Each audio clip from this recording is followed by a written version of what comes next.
Miss Liz, tea time, yeah, making a difference, one cup at a time, yeah, Miss Liz, tea time, yeah, making a difference, one cup at a time, tea time. So be sure to grab your tea, grab a seat, and tune in to Miss Liz, tea time. Making a difference, one cup at a time. Tea time, yeah. Tea time, time.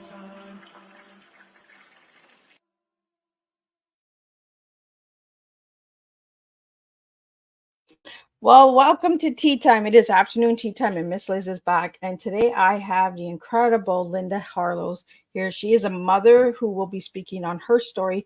She is a mother survivor, so we want to put that out there before anybody sends in questions on how to get a survivor out. She cannot speak on that topic because she is the mother. So we're going to bring awareness to parenting and that. So if you have any questions or comments or support that you'd like to leave in, please put it in the comments. Please give StreamYard permission to do all of that good stuff. So before we get started, we're going to do the disclaimer and then a little bit of bio, and then we're going to get Linda in here. We're going to spill a good cup of tea with you all today, this afternoon.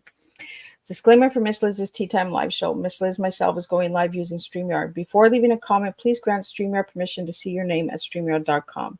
Please be advised that the content brought forward for any Tea Time show hosted by myself, Miss Liz, is always brought forward in good faith. However, may bring forth dialogues and opinions that are not representative of my platform. The facts and information are perceived to be accurate at the giving time of airing.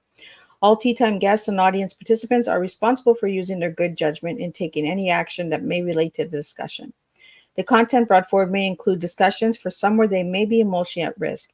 It is significant to know that this show is engaging in discussion forums only to offer inspire awareness and connection and is not providing therapeutical advice. If you have any questions about the disclaimer or the panelist discussion, you may freely contact me, Miss Liz, through my email at bookingmissliz@gmail.com. Moving forward, should you choose to voluntarily participate in today's show in any aspect, I myself, Miss Liz, welcomes you. And should you decide that the show is not made for you at this time, I respect those wishes and will see you at a later show at a later date and time. And again, all Tea Times are done on Thursday this year in 2024, as they did in 2023.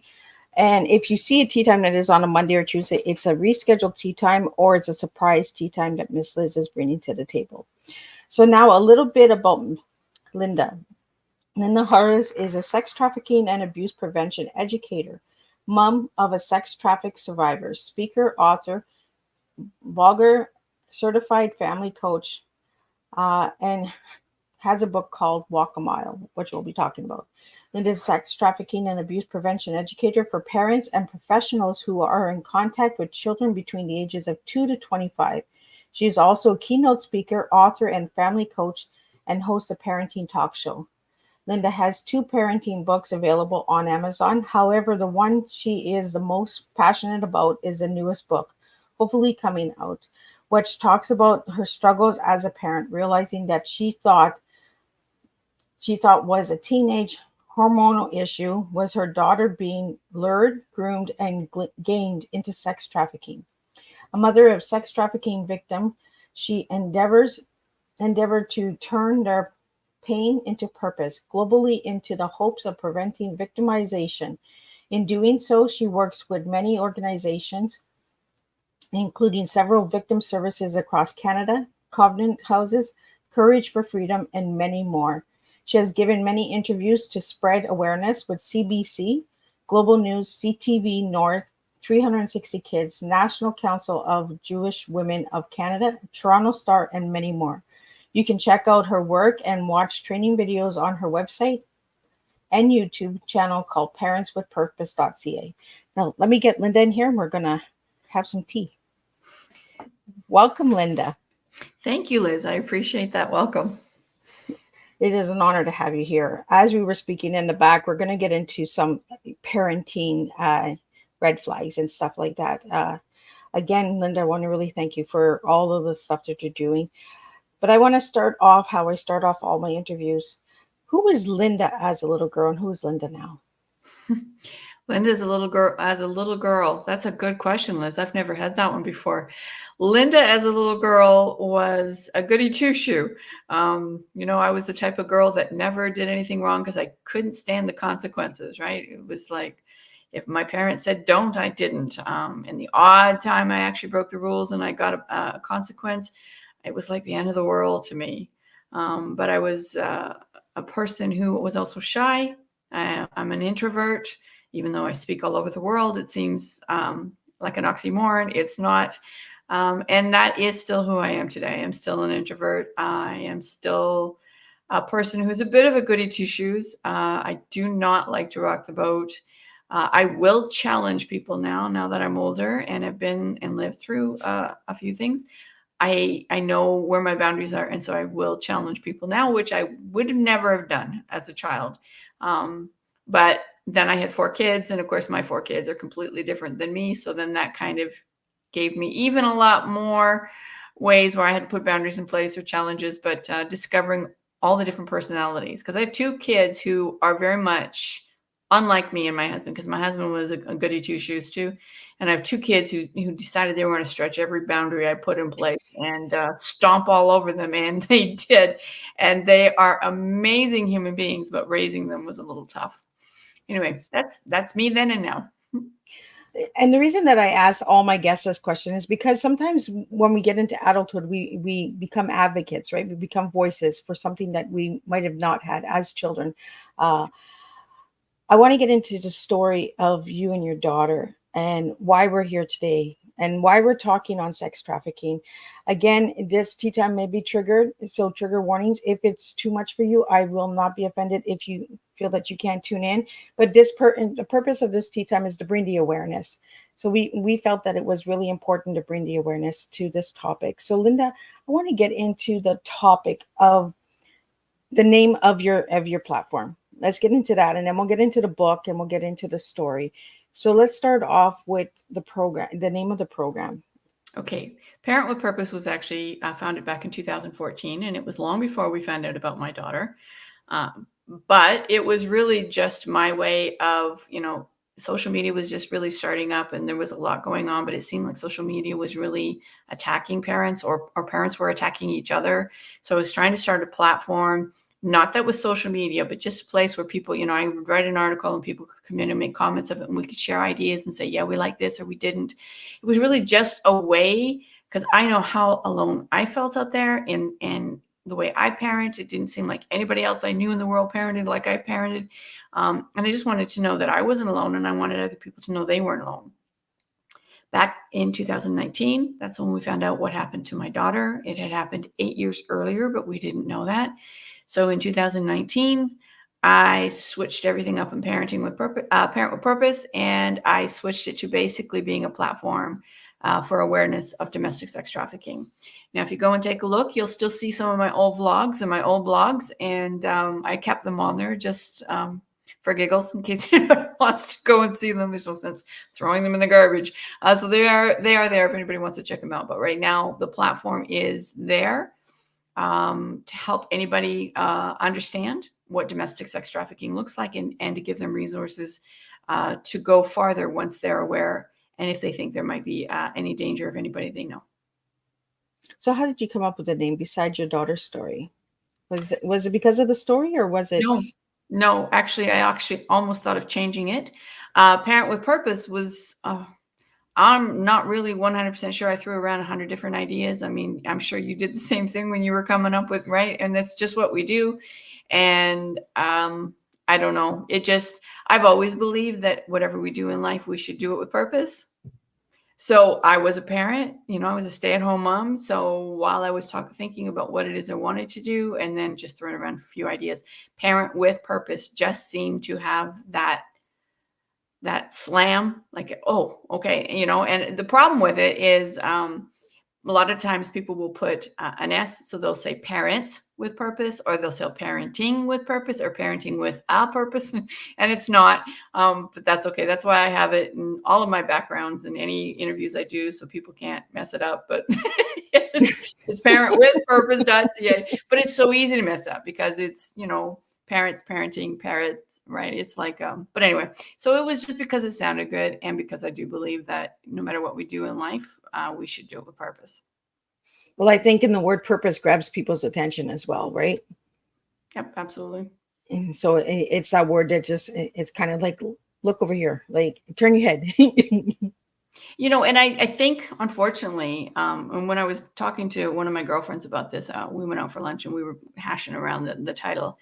I said, you know what? I know for me, when I first started being a parent, I just assumed somehow I'd figure it all out.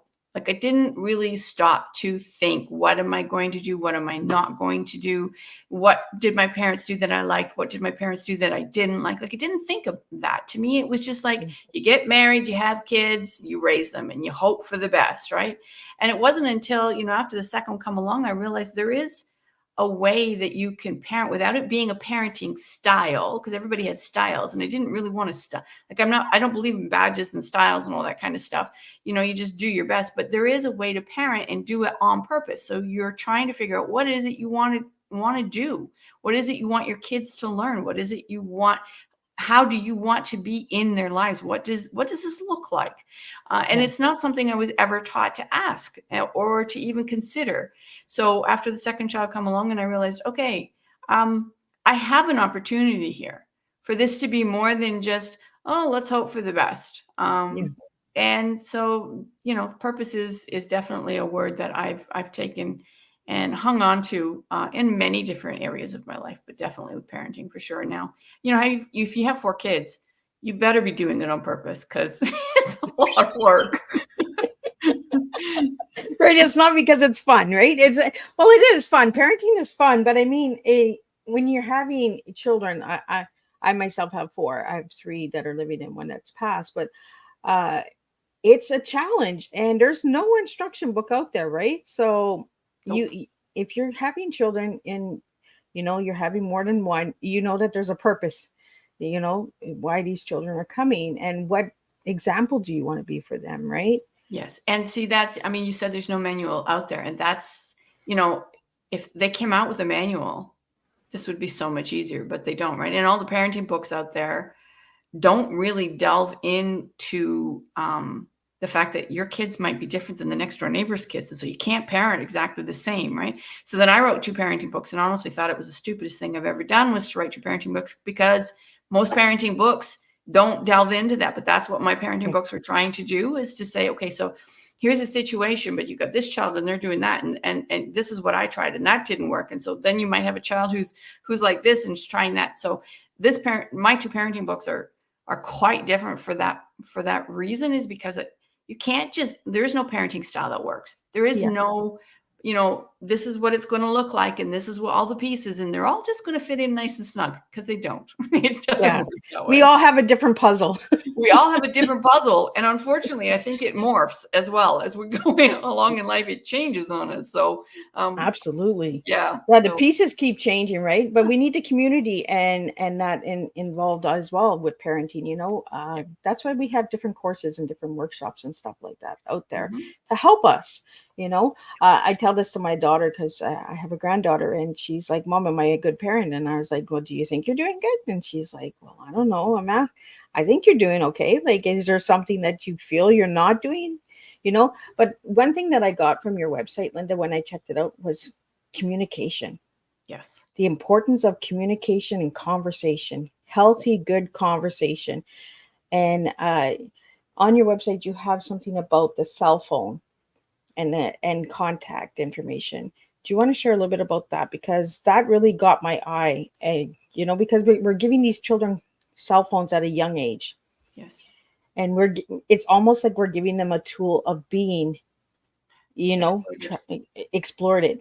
I've only had 1 child on Teatime, and it was, I was really guarded with that child, because I feel that it's so easy for kids with with the gadgets, with technology. Yes. So I want to get into that a little bit from your website, the cell phone and the connections and contacts and all that. Okay, well, in the cell phone section there, what it is a contract. So it's something you can download and actually read off with your kids and get them to sign it. And you should be the one paying for their phone until an adult, so that then you also have control over that, so that when and if something happens, you can go to the police and something can be done. If you put the phone under the child's name, first of all, up until a certain age, you can't anyway. But I personally don't think you should let anybody have a cell phone under their own name until they're at least 18. 21 is a better age. 25 is even a better age, but quite often they've moved out of the home by then. But at least get them to sign that cell phone contract and discuss it with them and find out if there's things because in the contract, there's options in there where, you can pick or not pick certain things and you can cross things off. But it just makes it so the child is aware that this is not just a toy. This is something that is very serious and something that they have to take very serious. Just like when they're riding a bike, we make them wear a helmet and we talk to them about road safety and we do those kind of things. We need to do the same thing with the cell phone. So it's very important that we, and there's lots of cell phone contracts out there. I got mine from a guy who actually did an interview with me. His son ended up committing suicide because he was sextorted, and even though they had a contract, by the time he was 18, he ended up having his own phone, and that's when things kind of went downhill. But again, it's just one of those things. He thought his son was safe because he was old enough, and that's why I'm saying 18 is not old enough. We know the brain isn't developed until they're 25. And we go, well, yeah, but they're moved out by the time they're 25. Some of them stay with us until 40, right? But anyway, it's like, so like, how do I protect them when they're 25? Well, my daughter was moved out. My youngest daughter, not the one who was trafficked, was moved out when she was 24. And it was during COVID, and she had decided she was going to do some dating. And she was going to meet up with this guy, and they were going to go and see the falls. And I looked at her and I went, you're going to what? And she went, well, we're going to, and I said, whose car are you going in? She goes, well, his. I said, no, you're not. And she didn't live at home, but she was telling me about the date. And I just, no, you're not. And I said, okay, wait a minute. I know I'm supposed to approach this a little bit more better. So let me back up a step, but no, you're not. And then I proceeded to remind her about what happened to her daughter, my daughter, her sister. And I proceeded to tell her, I said, how do you know he's going to stop at the falls? How do you know he's not going to go right on through to the States? And that is a type of trafficking that didn't even happen to my daughter. That's the typical type of trafficking that we're aware of, where they just, convince the girl to get in a vehicle and then they leave with them. I said, you're not doing that. I said, I have no problems with you meeting him, but you're meeting him in a public place. You're doing the buddy system that I taught you. Find your friend, make sure that she's close by, make sure that she's texting you after a half hour to give you that out if you need, like, you remember the buddy system? She went, yeah. I said, do it. You do not get into a car with somebody you've never met. And in fact, you do not get in a car with somebody until you've known them for a long time and you know some of their friends and you know some of their family. You do not get into the car with somebody. And she was 24. She was 24, and my older daughter had already been trafficked. So we cannot assume that our kids will think about it because the frontal lobe isn't completely developed. They do not know sometimes how to make the right choices, and they need our guidance constantly. And I don't know about you, Liz, but I mean, there's been times I've sat and morally debated with something with myself and tried to talk myself into, oh, that's okay. I'm sure I can do that. Throughout my whole adult life. So what makes us think our kids aren't going to do this? So it's just, So 18 is too young still. 21 is too young still. But like I said, you got to figure out as a parent how you're going to let go of those reins and start letting your kids have some independence. And if you've had those conversations and if you have those lines of communication open, I mean, if she hadn't told me she was going on that date, God help us. Yeah. God help us. But we're that type of family where we kind of know what everybody's doing and where everybody's going. And we do stay in touch with each other and we talk about our days. And so those communications, those lines of communications, even the simple ones, even the one, how was your day? What are you doing next? What's your goals? Those kind of things. They're all important conversations because those are what will start to show you the possible red signs that could be coming up in their lives. Well, and I think that's really important, right? I think it's really important, Linda, that we get the conversations going, right? Yeah. we start having these engaging conversations. And dating sites is a place where they do grab women, Absolutely. and grab Absolutely. men as well, because there are boys too that are being exploited. And there's so many different dating sites out there. There's so Mhm. many, my son was in a relationship for a couple of years, and then he went onto a dating site, and some of the people, like, he would come and talk to me like, Mom, what do you think this? Oh, I'm not sure about this one. But I said, like, if you need to, bring them here, like, get them to Yes. come to the house. I don't mind having a cup of tea with them. I could do that 20 question kind of thing. Like, what why are you interested in my boy? Like, The why mama are you bear is interested coming in out. my girl? Which Right? is which is also, though, something that some kids don't want you to do, right? So, we have to figure out each child, and we have to figure out how they work. If I had offered that to this daughter, she would have gone running to the hills, and she would have told me another thing. So I couldn't give that as an option to her. I couldn't say, "Well, bring them on home." To her, you don't bring them home until you're about ready to marry them. So I'm like, okay. And I mean, she was also our child out of 4 that didn't ever want to hug us. And, she wasn't as affectionate as the rest of us were. But, that doesn't make her wrong. Yeah. So I had to learn with her to help her come up with a different way to make sure that I kind of knew what was going on in her life. Give her those other learning skills she needed in order to have buddy systems and those kind of things to help keep her safe.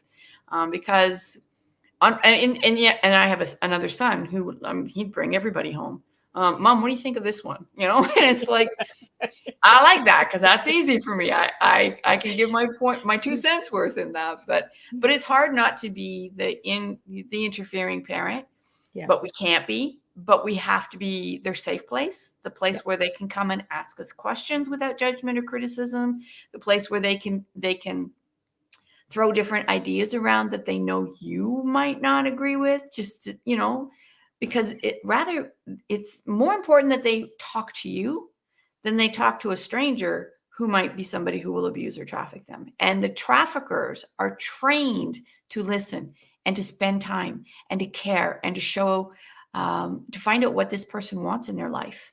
And if it's just somebody to talk and bounce ideas off, or, what, I don't like my parents' religion and they won't let me talk about what I think is right. And perfect opportunity for a trafficker to come in and talk. My parents have a really rough curfew, or they won't let me drink, or they won't, and if those kids can't come back and talk to you about it and say, okay, Mom, so why is the curfew this? When can it start being a little bit older?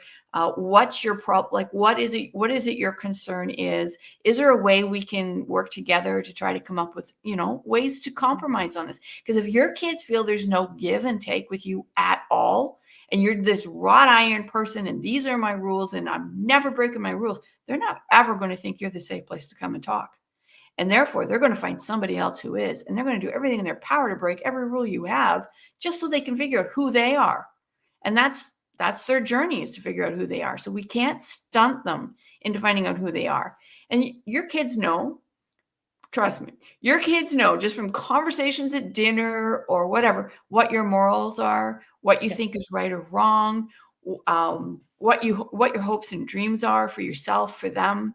So they're not asking for your opinion. They're asking for, okay, Mom, can I say my opinion now?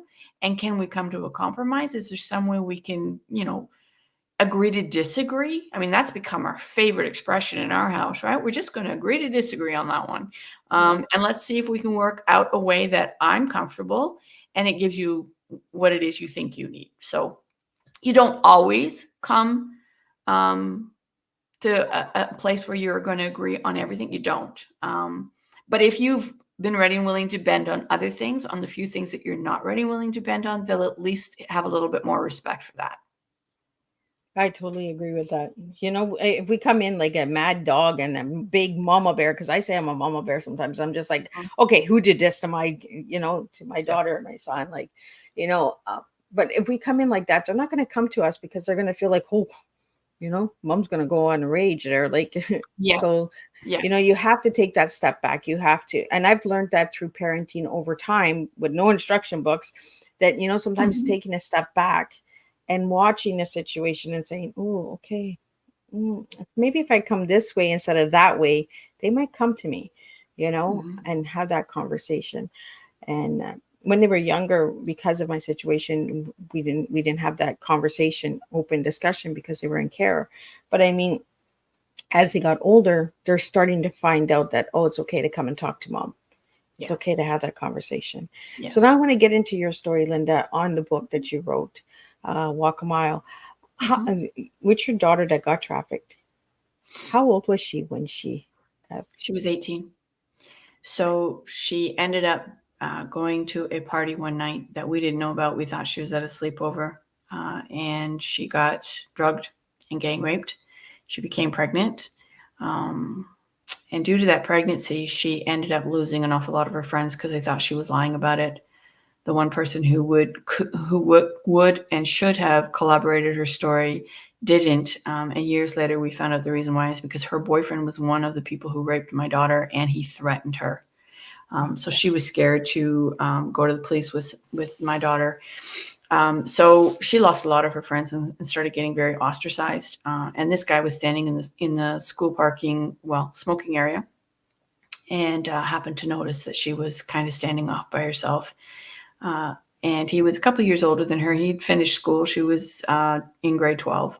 And then he contacted her on social media after that and just slowly built a relationship. So it's not your typical story where, he does this thing and he's gang bang, and he's there all the time, and he's, hovered over her and swooped in, and this all happened like in 2 or 3 months. This took him, the baby was born. So he met her at school in the end of the school year of grade 11 for her, actually. And then she went back to school for a little bit in 12 and then changed and went and did correspondence because she was too pregnant. But then the baby was born in January. And so he became her boyfriend, like just after the summer. And I mean, boyfriend, like typical boyfriend, or at least so we thought. And then over time convinced her to move out with him at his parents' place because they didn't like our rules, and then realized that was a bad idea. And she moved back home, and then he convinced her to move out again in their apartment together. And then it was after that shortly after that, like within weeks of that he started trafficking her. Wow. Yeah. So it took him a while. And we don't think he was a pro at it. We think my daughter was his first one, but he had a lot of friends who were doing it and had talked him into doing this. And they had already had a third party. So it was a very organized crime. They had a third party person already. And my daughter had to go meet her. It was a her, believe it or not. And so it was, and my daughter was coerced and threatened into it. He threatened to beat up her son. And she, of course, thought she had said yes because of the threats, and so teaching age-appropriate consent is also one of my goals now, because if there's coercion, manipulation, any or threats, a yes is never a yes. It's not really consent. So it's something that's extremely important that we teach. And that's one of the things I teach about in my workshop.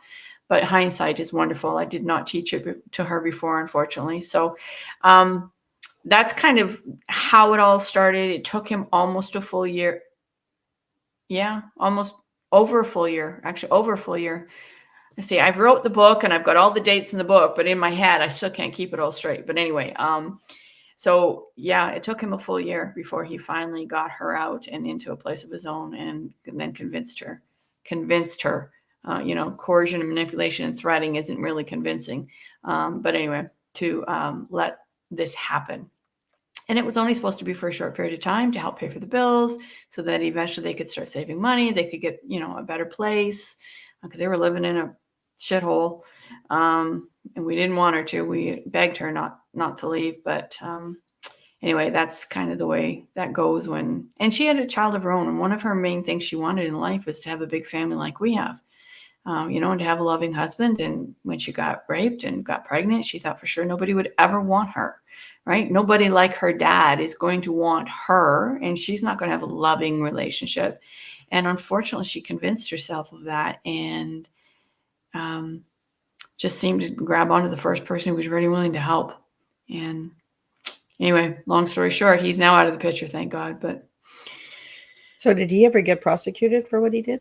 No, he didn't. A couple of reasons why. Number one is it was over the 7-year period by the time she realized what had happened to her. She lived with that secret for 8 years and didn't tell us because she didn't know. She called us one night and said, Mom, come pick me up. No questions asked. Okay, which was what our kids were allowed to do. So we did. I picked her up. I was so grateful she was leaving. And she'd come home and she stayed with us for almost a year. Eventually picked up, she was on welfare for a little while. They really don't pay enough for you to pay your bills. She was trying 2 or 3 different jobs. It was really difficult for her. She did end up finding eventually like a cleaning job and people who were ready and willing to help little bits here and there. She has an angel. In my book, I call him my angel, who was one of her clients, but then and he never wanted sex. He was just an older gentleman who just wanted to talk. And after she left the business, he then got her a job in a cleaning company that he owned and got her a little rundown car, bought a few clothes and, hockey tickets for her and my grandson. So just did little bits here and there that made it easier for her to be able to really start a life on her own. And she did. Eventually she met the husband she's with now, but all that took a while. But then it was 8 years before she found out. And it's only because she had decided she wanted to become a police officer. So she was sitting down one day with a police officer, just asking some questions. And they were talking about trafficking. And that's when it clued into her. That's actually what had happened to her. Wow. So when she went and got some counseling with one of the organizations around here and tried to figure out what to do and what not to do, that's when she come and told me. The police said, well, it's over the 7 years. We can, but it's going to be an uphill battle. The second thing that you're missing is proof of fear of life. And so we joke, but not really. We say, so what is what is a person supposed to be doing when they're waterboarded in the hotel room because they wouldn't do what the client does? We're supposed to say, hey, wait a minute. Can I get my camera ready for this?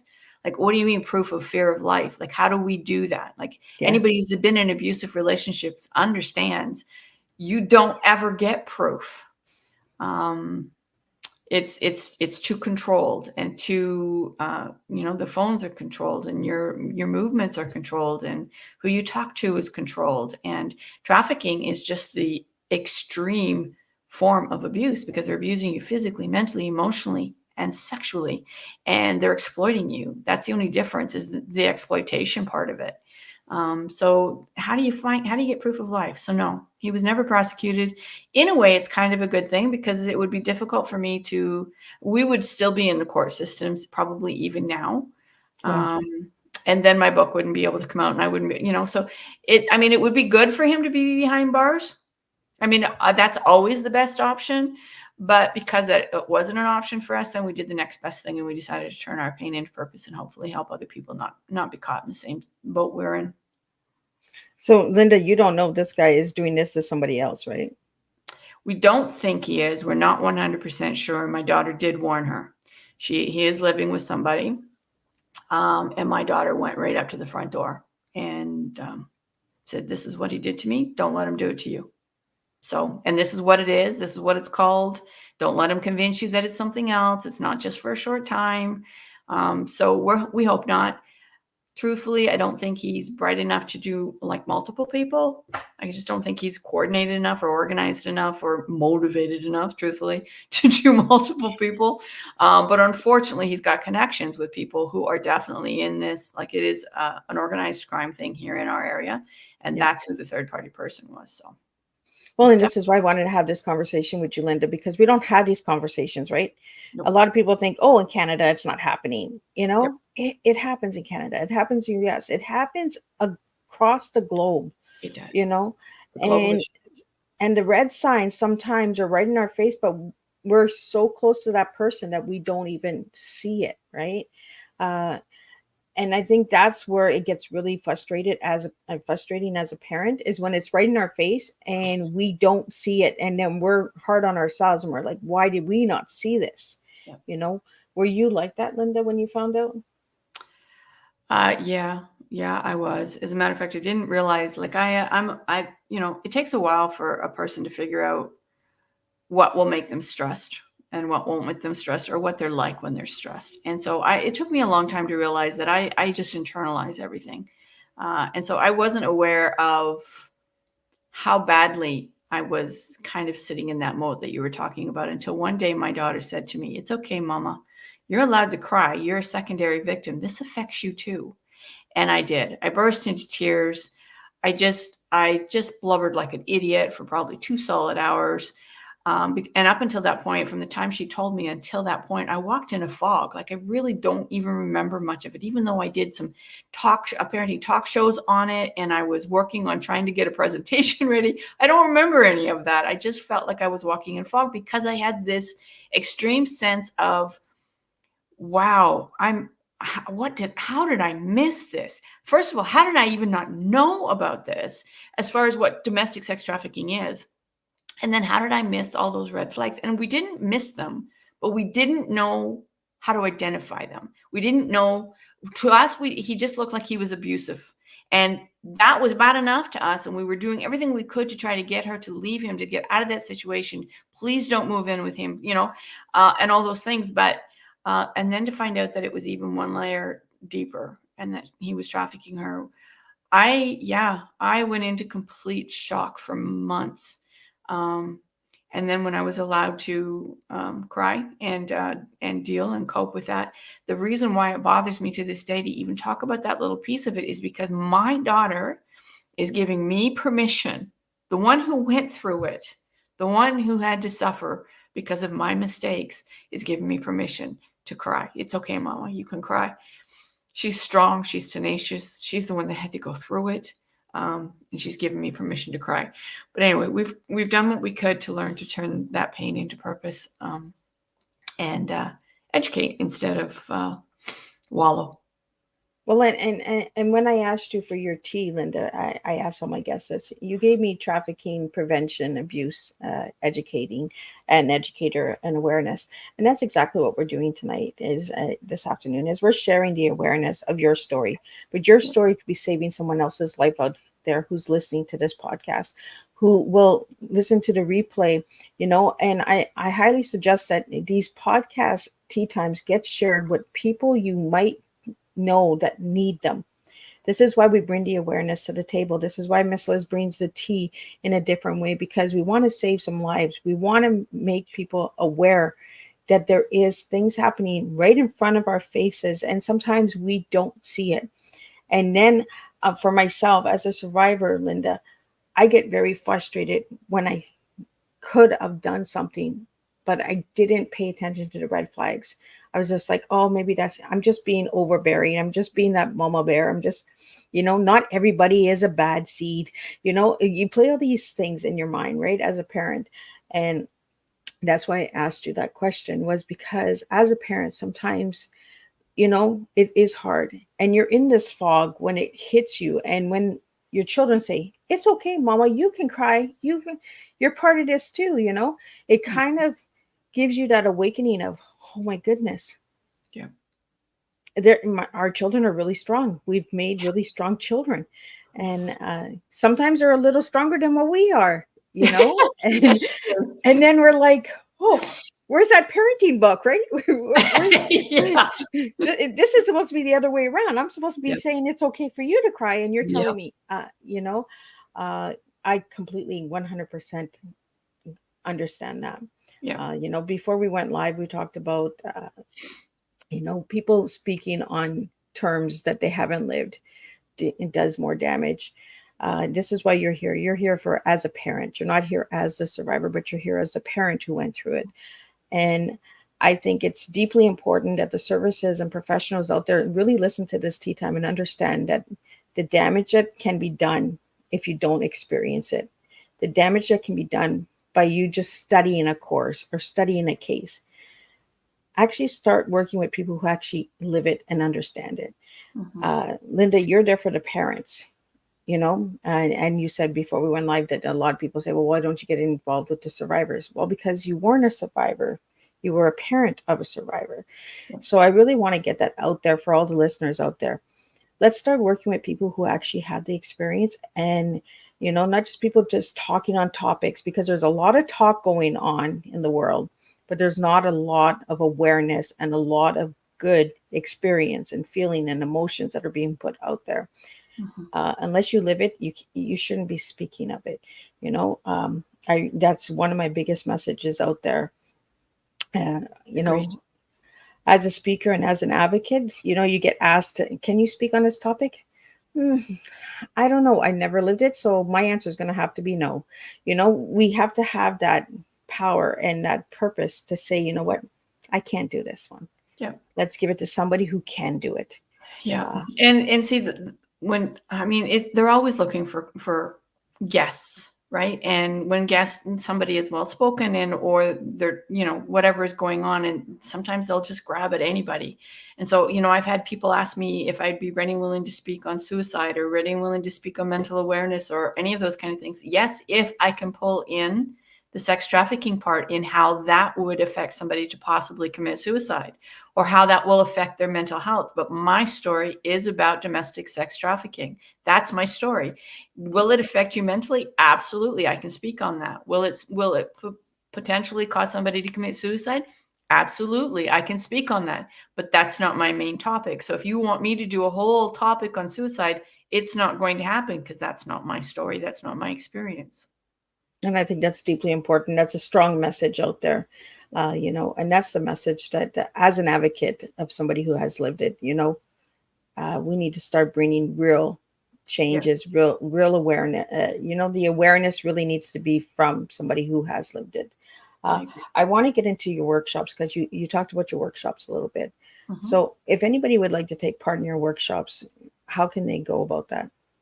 The easiest way is just to go to my website in the very first page. There's a couple links on there. One first, if you want me as a speaking presenter, because I can come to your country, your city, your neighborhood, whatever, and I can do a presentation live, which are always the better way to go about it if you can, because there's something about, you know, standing up front and people seeing that I'm a live human being and realizing, oh my God, she's just a regular parent and this happened to her, and they pay attention better. But I also do workshops.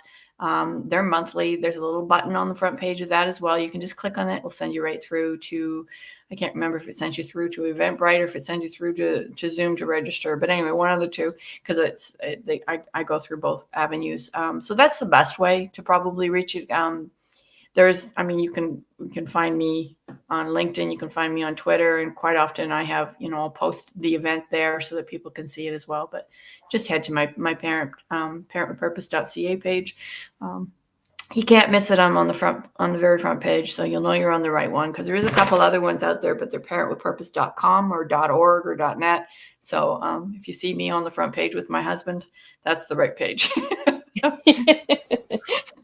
And there's so many people that have all these different websites and they have the last digits that are wrong, you know, like, well, they're not wrong. They're other websites, but I mean, you know, sometimes we miss what we're looking for because of the end of the website. Or like we discussed earlier, people just forget that it's parent with purpose. It's not parents with purpose, or it's not parenting with a purpose.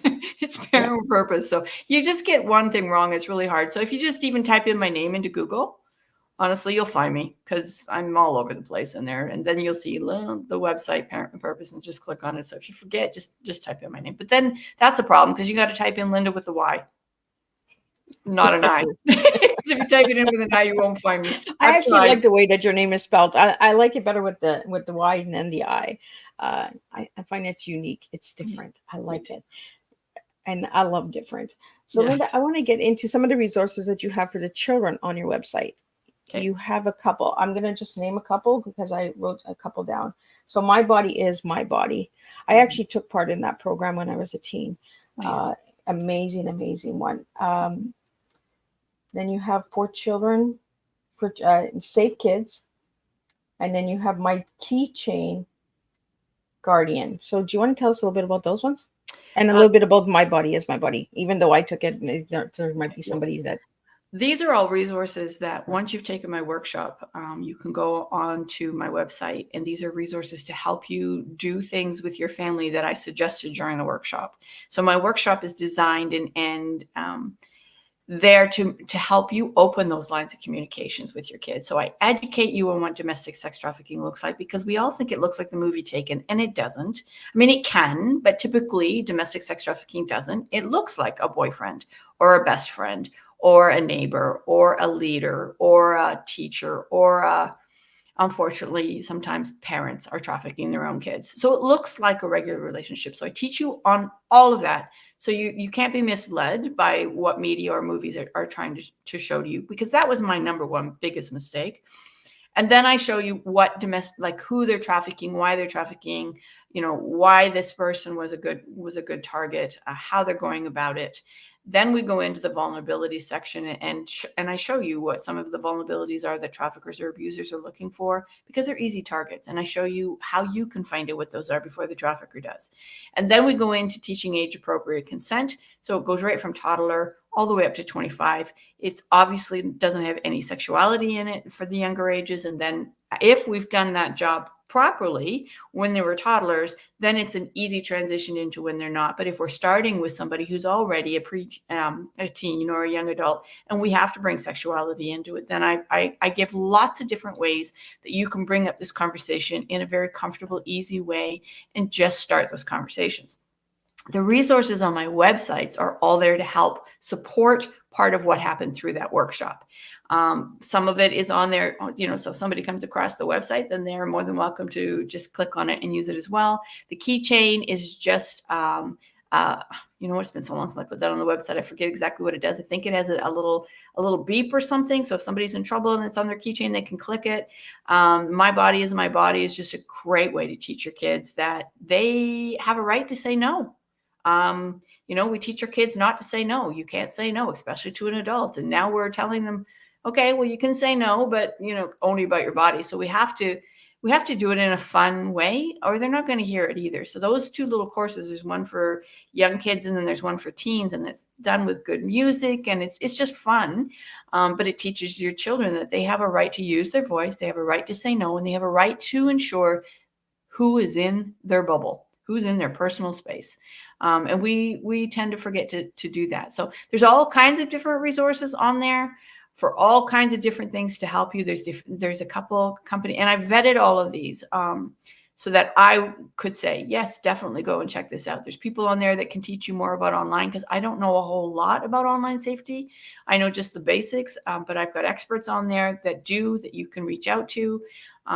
There's all the contract, obviously, the cell phone contract is on there. So I'm trying to find games and books and all kinds of things that will help families develop and become stronger family units. Because if you have a strong family unit, less likely that they're going to be trafficked or abused. And we have a really strong family unit.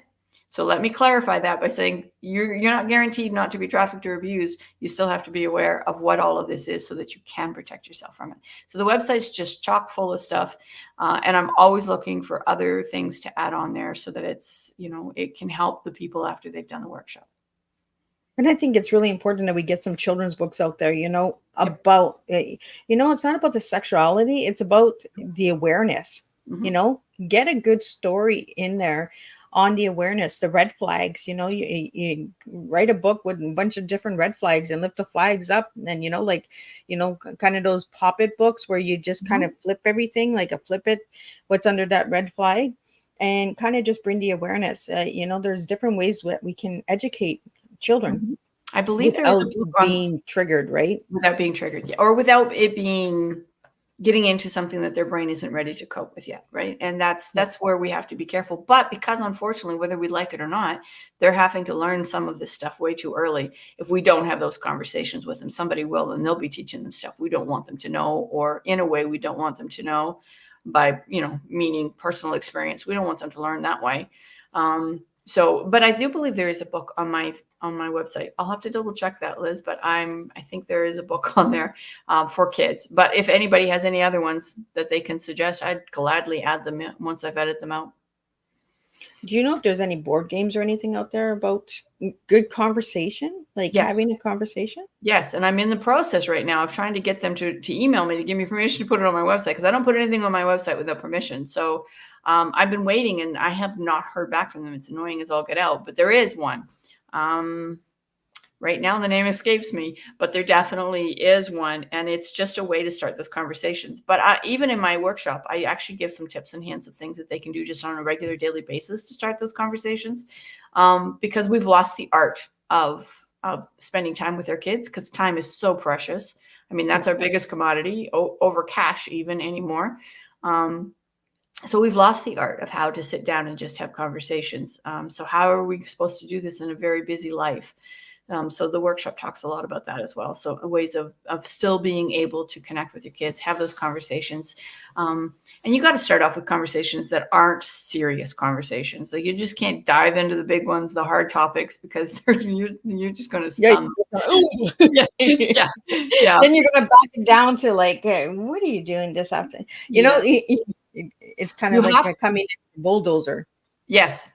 And you have to be their safe place first before they're going to tell you anything. So if you haven't done that groundwork to be their safe place first, and you come in with them with a difficult conversation, they're just going to shut you down, like, instantly. They're going to go, you know, like teenagers do. Yeah. Yeah. You get the rolled eyes, right? Oh, Yes. Mom, like, really? Yeah. You know, I've gotten those a lot. Mom, really? Yep. And you didn't do that when you were, when they really throw it back, but you didn't do that when you were a kid. Right. I know. And I was like, that's before the internet came out. And we did not have conversations with our parents either. I mean, parents literally did just go, okay, we're going to get married. We're going to have kids. We're going to retire. Right. That's their whole purpose. That was their existence. And we had some dangers, but we certainly don't have the dangers that we do now. Internet itself has created a ton of dangers.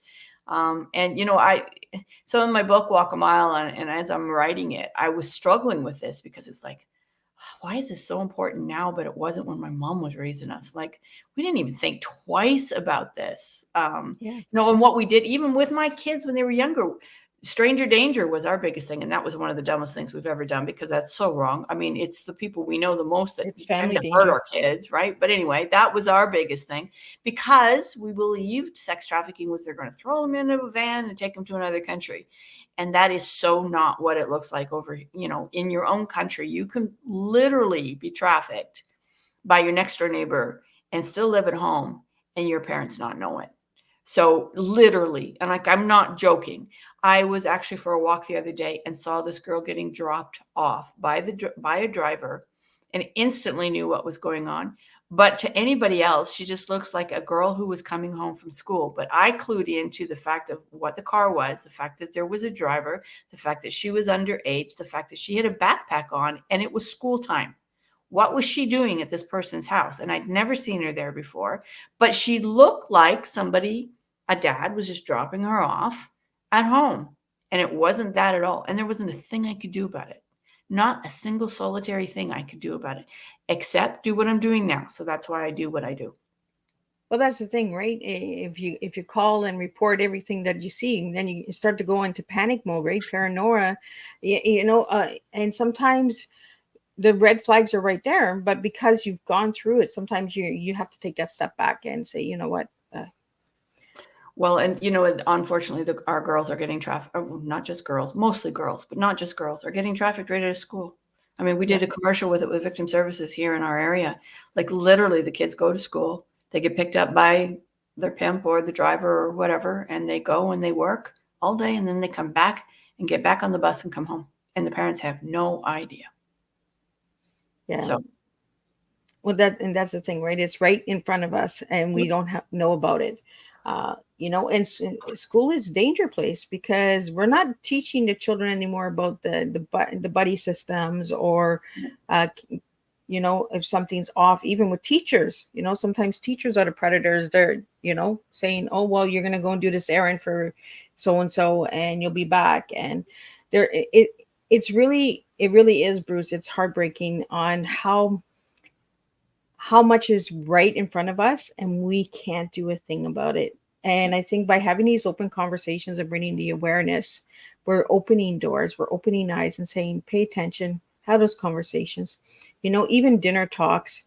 Yes. People are not sitting down and having dinner conversations anymore. People are in one room, or bring it to my bedroom, or bring, you know. I want to talk about the book because we're almost at the end, Linda. So Walk a Mile. How did you get that title for that book? And where can people grab that book? Okay, they can grab it from Amazon. The title was originally, it was a whole different title when I first started. It was Stepping Out of the Shadows of Shame. But I know another woman who is a survivor who wrote a book, and I didn't realize that her title of her book was The Shadow of Shame. No, it was too similar. And I respect her too much and thought, I am not going to do this to her. We talked about it, and she said, if you want to, I don't care.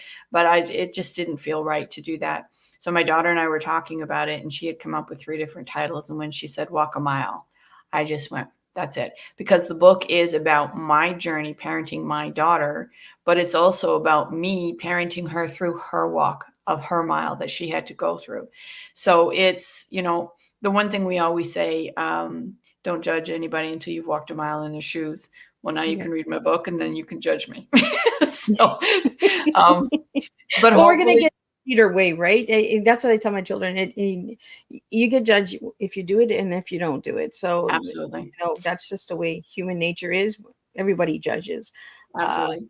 So you the know. book is written, I mean, it is a memoir of my journey parenting her, but it's done in a story format. So people who even like fiction will definitely be able to read it and be able to learn from it, and just see what we missed, because I'm very apparent. I'm an open book, no pun intended, in my story about it, about all the things that we did right, all the things that we did wrong, in the hopes that somebody else does not have to go through this. So Well, really want to thank you. So, Linda, what's your final message to all the listeners out there? don't assume anything. You are a parent. Ask questions. Have those conversations with your kids. Don't assume because you taught them a certain way that they really know what is right or wrong. Remember, their brain is not fully developed. Just because they do something wrong doesn't make them a horrible kid. The one thing that I did really well when I was parenting was I said, I love you all the time. But what I didn't say was, I love you no matter what. And I think it's something as parents, we have to remember that our kids need to understand that no matter what happens to them, no matter whether what happens to them is their fault or not, we can't shut our door on them, and we can't let them feel like they can't come home and talk to us about it. We have all made mistakes growing up, and the number one thing we should be doing as parents, we should be doing as human beings for each other, but in particular, our kids, is making sure that we're supporting them, that we're there for them, and that they know that they know we're not going to turn our back on them, and that, yeah, we may be disappointed that they made a bad choice, but so what? Tomorrow will be a new day. We'll figure it out. We'll work it out together. Well, I really want to thank you, Linda, for tuning and joining me today with your tea and bringing the awareness and having this open conversation, mother to mother. It actually helps to understand. We talked about a few things before we came live as well. So thank you for that as well. I want to really thank you. I want to thank the listeners and the viewers out there. Without all of you guys, I could not do all of this. I could not bring these tea times to the table. So if you'd like to know more about Miss Liz, you could check out my website at www.misslizsteatimes.com. If you'd like to reach Linda, I'm going to get Linda to read out her website. And if you could spell it out for the audio listeners. Absolutely. So it's Purpose.ca. So it's PARENTWITHPURPOSE.ca. Thank you so much, Linda. And I want to thank everybody for tuning in today. I will be back at 7 p.m. Eastern Standard Time, where we're going to be talking about mentoring and grief. We have Doug Lawrence coming in, and he'll be sharing his story. You are not alone. His story of his wife and that passing, and how it has changed his life as well. So today we're going to be talking about some life stories who have really changed their lives and impacted and brought awareness to services and resources that they use now to help others. If you'd like to know more about Linda and you would like to hear these tea times on the replay, you could check out Miss Liz's platforms. Go over to the YouTube channel. That's the best one to check out. Give it a quick subscribe, ring that little doorbell, and you'll be notified when all these tea times go live. Until then, I will see everybody at 7 p.m. Eastern Standard Time, and we're going to keep sharing educational tea times this year. So you're going to see a lot of tea times that will bring awareness. And if you want a certain topic on Tea Time and Miss Liz hasn't had it yet, please let me know, and I will try my best to get them on to Tea Time. If you'd like to know who February's guests are, because we're at the end of January, you can go to Miss Liz's Facebook page and platforms, and check out the press release that has been released, and you'll see the incredible 12 guests that are coming for February. Until then, I will see everybody, and I'll wish you all a good day. Stay safe, have some conversations, keep the communication lines open, and check out Linda's website and check out that contract, the phone contract, because I deeply encourage all parents out there to have that conversation with your kids. And I'll see you guys at 7 p.m. Eastern Standard Time with a second T.